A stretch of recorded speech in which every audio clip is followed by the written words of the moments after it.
Welcome to Jazz Guitar Lessons Berlin. I'm Tina Jeckel. I'm glad you're back and I want to talk about the tune Stella by Starlight today. And I just want to show you some nice chords and a little bit of an analysis of those chords. So the tune starts with those two chords. And a long time ago there was a diminished chord. And if you want to know how that diminished chord morphed into a 2-5, and I read Bill Evans is responsible for that, then check out my video, I Remember You. I explain a lot about that in that video, but let's for the moment have a look at those two chords. So it's like a 2-5 going to D minor, except they are not going to D minor. We're going to have a lot of 2-5 progressions in the tune. They're not going where they're supposed to be going. Bar 3 and 4, it's just C minor 7, F7.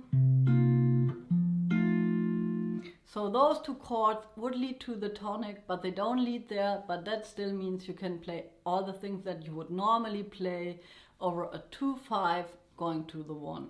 To make sort of an entrance for the 4 chord, there's a 2-5.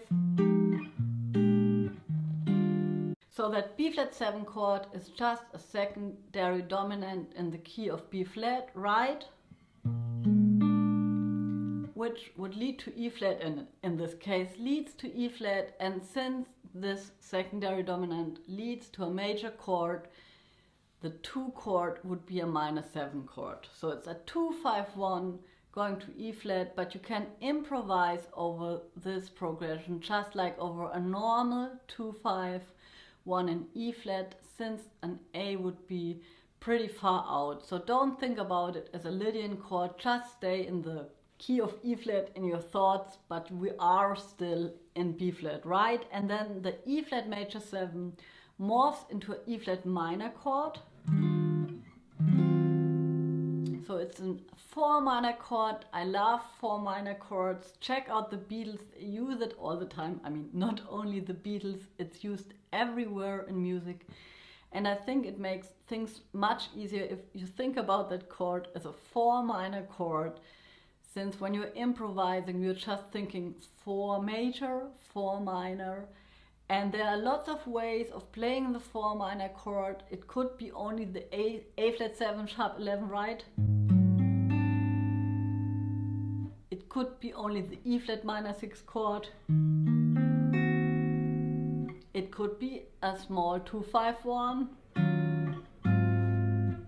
And then in bar 10 we finally get to the tonic. I mean, we are in B flat. The tonic didn't appear so far, but now here it is. It's just a beautiful 1 chord.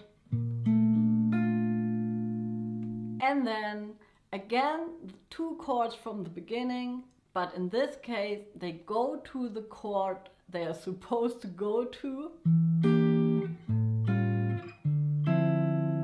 What is happening right here is actually the tune is modulating to F major. This is the start of the modulation, this D minor chord. You can think about it as a pivot chord, since it functions in 2 tonalities. It functions on the 3rd degree in B flat, but at the same time on the 6th degree in F. And the next chord that is coming up, the next 2 chords, what is it? It's a 4 minor chord again, right? But now we are in F, so it's, if we think about F, right?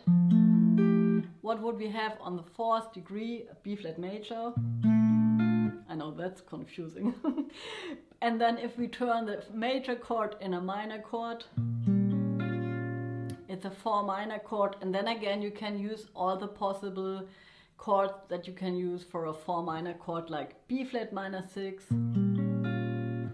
B flat minor 7, E flat 7, 9, or just the E flat 7, 9, F major 7. That's the new tonic. We reached it finally, but we're already going away from it. We're playing the same 2 chords, E half diminished A7. It's going to the A half diminished, D7, G7.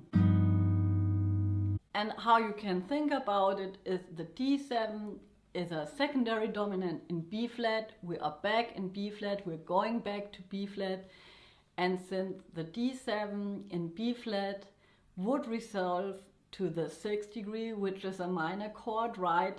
That's why you have the half diminished chord there, because that secondary dominant is would be going to a minor chord. One thing that I find really beautiful, what you can do is you can turn that minor 7 chord, which is actually a 2 chord because it's on the 2nd degree of B flat, right?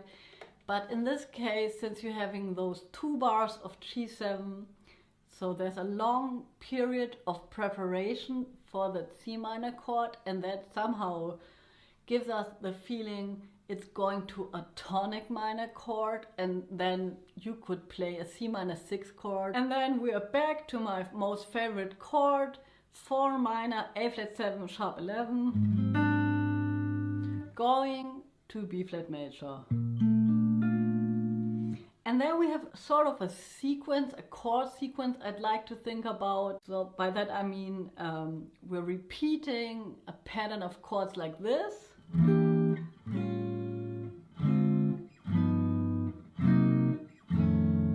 That resolve in the end on the B flat major 7 chord, which is just the tonic chord again, and you can think about all those dominant 7th chord as secondary dominants, right? The A7 would go to the D minor 7, so it would resolve to a minor chord, so that's why it has a half diminished.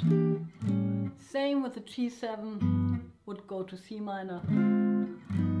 And then the last 2 chords, one would expect to find a C minor 7, F7, since we are in B flat major. But it's a thing that actually happens very often, or pretty often, that those 2 chords are transformed into a half diminished F7 altered chord, which gives us the feeling it would go to B flat minor, which then doesn't happen. So that's nothing unusual. It really sounds great.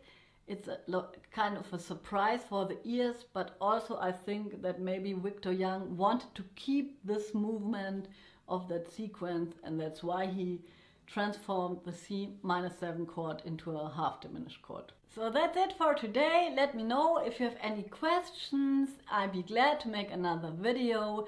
There's going to be a solo transcription of Jim Hall, and Jim Hall is playing over this tune. And I have to warn you, he's playing in G major, so maybe you start checking out Stella by Starlight in G. Try to get the same analysis going. If you're thinking about the Roman numerals, it will help you a lot. And then we have a look at the things Jim Hall is playing over Stella by Starlight. I hope you're doing fine. Thank you so much for watching. See you soon. Bye.